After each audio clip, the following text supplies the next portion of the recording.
जैन। दोस्तों, आज एक पॉइंट है जिसके ऊपर मैं आपका ध्यान लेकर आना चाहता हूँ कि पप्पू का ऐसा षड्यंत्र है, जो ये बना रहा है और इतना भयंकर षड्यंत्र है कि जिसको समझने की ज़रूरत है 2024 के इलेक्शन से पहले। और इन्होंने यही काम 2004 में भी किया था। अब आपको 2004 का जो इलेक्शंस है, जो वाजपेयी जी हार गए थे, वो आपको याद होगा।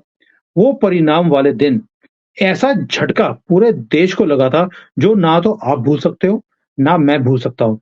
हम सबको ये लगता था कि वाजपेयी जी ही जीतेंगे, लेकिन वो हार गए। इतना काम करने के बाद भी। और 10 साल हमने काला टाइम देखा है कांग्रेस का, रिमोट कंट्रोल की सरकार, और ये पोल डांसर ने सारे देश को पोल के ऊपर नचा के रख दिया था। और सारे ओपिनियन पोल 2004 में एक ही बात बोलते थे, जो आज भी बोलते हैं। सारे सर्वे, सारे राजनीति के जो पंडित हैं, वो एक ही बात बोलते थे कि वाजपेयी जी का कोई अल्टरनेटिव देश के अंदर है ही नहीं। और ये जो इसको बोलते थे TINA, TINA, there is no alternate to Vajpayee ji. और ये ऐसा फैक्टर की बात करते थे कि एक ही ये सभी ने एक ही बात बोलनी शुरू कर दी थी, वाजपेयी जी ही जीतकर निश्चित तौर पर आएँगे। अब आप इसको कंपेयर कीजिए आज के टाइम के साथ। आज भी एक ही बात बोलते हैं, मोदी के खिलाफ किसी की औकात नहीं है खड़े होने की। मोदी के खिलाफ कोई अल्टरनेट नहीं है। विपक्ष के पास कोई आदमी नहीं है, चेहरा नहीं है। ये आपस में लड़े हुए हैं। यही सारी बातें 2004 में भी इन्होंने करी थी। इसके साथ-साथ एक काम और किया था। वाजपेयी जी के खिलाफ इन्होंने कोई ना कोई फेक एजेंडे चलाने शुरू कर दिए थे, तहलका न्यूज़पेपर के थ्रू, जिसका खुलासा अभी हुआ है कि उन्हें ये काम करने के लिए बोला गया था, जबकि ऐसी कोई बात हुई ही नहीं थी कि वाजपेयी जी ने पैसे खाए थे या हमारी आर्मी के लोगों ने पैसे खाए थे। अब इन्होंने और एलिगेशन लगाए थे कांग्रेस की तरफ से। अभी आज की डेट पे भी वही स्टोरी दोबारा चल रही है। कभी बोलेंगे कि ये राफेल में पैसे खा लिए, कभी अदानी से खा लिए। और सेकंडली एक तरफ तो करप्शन का मोदी जी के ऊपर एलिगेशन लगा दिया। दूसरी तरफ एक काम और किया, और वो काम ये है कि मीडिया में एक ही बात है, आएगा तो मोदी ही। ये बार-बार बोला जाता है कि अब इनको हराना मुश्किल है।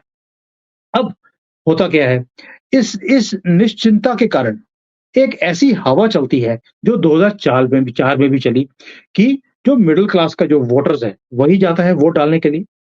वो वोट देने निकला ही नहीं। और सोनिया गांधी एक अ, चुनाव जीत गई 2004 के अंदर। यही गलती वाजपेयी जी के टाइम पे हुई थी, वही गलती इस बार दोबारा से होने के पूरे चांसेस हैं।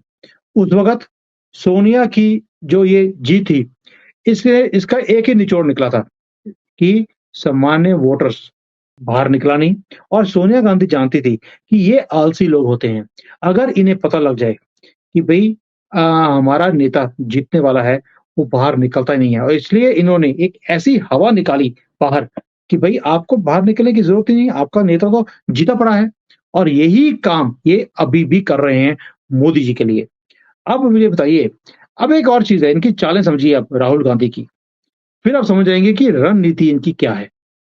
पहले इन्होंने बोला कि वाराणसी में प्रियंका वाड्रा वो खुद चुनाव लड़ेंगी मोदी के खिलाफ। ये इन्होंने खबर को फैला दिया। फिर जिस दिन मोदी जी का रोड शो था वाराणसी में, उससे 1 दिन पहले प्रियंका के पीछे हटने की घोषणा कांग्रेस ने कर दी। और ये दिखा दिया कि कांग्रेस मोदी से डरी हुई है, और एक ऐसा संदेश दिया वोटर्स को कि आएगा तो मोदी ही। अब ये क्या हुआ? इसके साथ-साथ इन्होंने क्या किया, जो पिछली बारी इनका जो नेता हारा था, अजय राय, उसको खड़ा कर दिया मोदी के खिलाफ, उसकी घोषणा कर दी। सपा है, बसपा है, इन्होंने भी काशी में जो मेयर के चुनाव हैं, उसमें हारे हुए उम्मीदवार को खड़ा कर दिया। आप देखते जाइए सारी इनका गेम प्लान कैसे चल रहा है। और जो मोदी विरोधी पत्रकार हैं, वो संजीव श्रीवास्तव हो, नलिनी सिंह हो, नीरजा चौधरी हो, या जो कांग्रेस के समर्थन के लोग हैं, सुमन रमन जैसे, ये अचानक एक ही बात बोल रहे हैं, मोदी की जीत तय है। और इसका इंडिकेशन उन्होंने बार-बार अपने वीडियोज़ में देना शुरू कर दिया। और जो कांग्रेस के भी वरिष्ठ नेता हैं, और जो गांधी परिवार के करीबी हैं, सैम पित्रोदा, उन्होंने भी पी चिदम्बरम की फेवर में बोलने वाले लोग, इन्होंने भी बोलना शुरू कर दिया कि भई प्रियंका गांधी को पीछे हटने की सलाह देनी शुरू कर दी और उसे पीछे हटने के लिए बोल दिया और साथ में स्टेटमेंट भी देनी शुरू कर दिए कि भई हम पीछे हट रहे हैं और इसके लिए कोई और कॉन्स्टिट्यूएंसी चूज़ की जाएगी।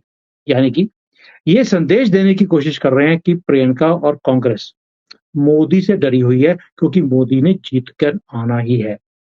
अब सवाल ये है कि क्या ये सब कुछ अचानक अपने आप हो रहा है या फिर कोई योजना के तहत ये सारे जो चुनावी रणनीति है उसका ये पार्ट है ताकि जो वोटर्स है वो खुश हो जाए और वो खुशी-खुशी में वोट देने जाए ही नहीं।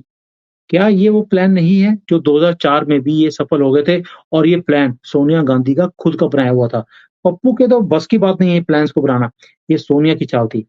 अब याद रखिए ये जो वाजपेयी थे, वो इसलिए नहीं हारे थे कि वो पॉपुलर नहीं थे, बल्कि वो इसलिए हारे थे कि जो मिडल क्लास वोटर है, उसको जीत निश्चित दिखी और वो छुट्टियाँ मनाने चला गया और वोट देने निकला ही नहीं। और जो मोमिन थे, उन्होंने अपना नेता चुन लिया जिसका नाम था सोनिया गांधी। और वो कहानी आपने सुनी होगी, जो हमने बचपन में सुनी है कि एक राजा ने अपने राज्य को अकाल से बचाने के लिए एक अनुष्ठान किया था। और एक सन्यासी ने राजा को बोला कि अगर सारी जाति जो आपकी जनजातियाँ हैं, जिसकी ये सारी जो आपकी पॉपुलेशन है कंट्री की, अगर वो सारी इसका भागीदारी बनेंगी अनुष्ठान की, तो ये अकाल खत्म हो जाएगा।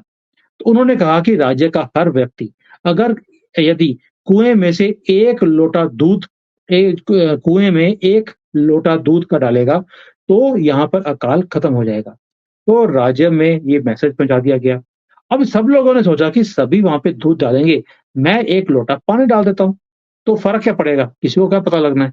और ये चीज़ सभी ने यही सोची और अल्टीमेटली हुआ क्या? कुएँ के अंदर दूध निकला ही नहीं, सिर्फ़ पानी निकला और वो अनुष्ठान विफल हो गया था। यही सोचकर कांग्रेस यही सोच पैदा भी कर रही है और ये पैदा करना भी चाहती है कि मोदी की सरकार तो निश्चित ही आएगी। फिर यदि एक आधे आदमी वहाँ पर वोट देने नहीं भी जाएगा, तो क्या फ़र्क पड़ता है? ये लोगों के दिमाग में ऑलरेडी आना शुरू कर दिया। कई लोगों से मेरी बात हुई है, वो बोलते हैं यार आएगा तो मोदी ही, आप चिंता क्यों करते हो? चिंता इसलिए है बिकॉज़ ये जो षड्यंत्र है, पप्पू का, पोल डांसर का, ये आप समझ नहीं पा रहे हो। ये ऐसा भयंकर षड्यंत्र है, जिसको आपको समझना पड़ेगा और ये भी जान लें कि मोदी की सरकार तो निश्चित तभी होगी, जब हम सब अपना-अपना वोट वहाँ पर खुद देने जाएँगे, घर से निकलेंगे और अपने दोस्तों को, परिवार वालों को, पड़ोसियों को भी साथ में लेकर जाएँगे। कहीं वो भी दूध की बजाय वो पानी का लोटा लेकर ना बैठ जाएँ कि बाकी जा रहे हैं, मुझे देने की जाने की ज़रूरत क्या है? आपको अपना-अपना 1 लोटा दूध इस यज्ञ में डालना ही पड़ेगा।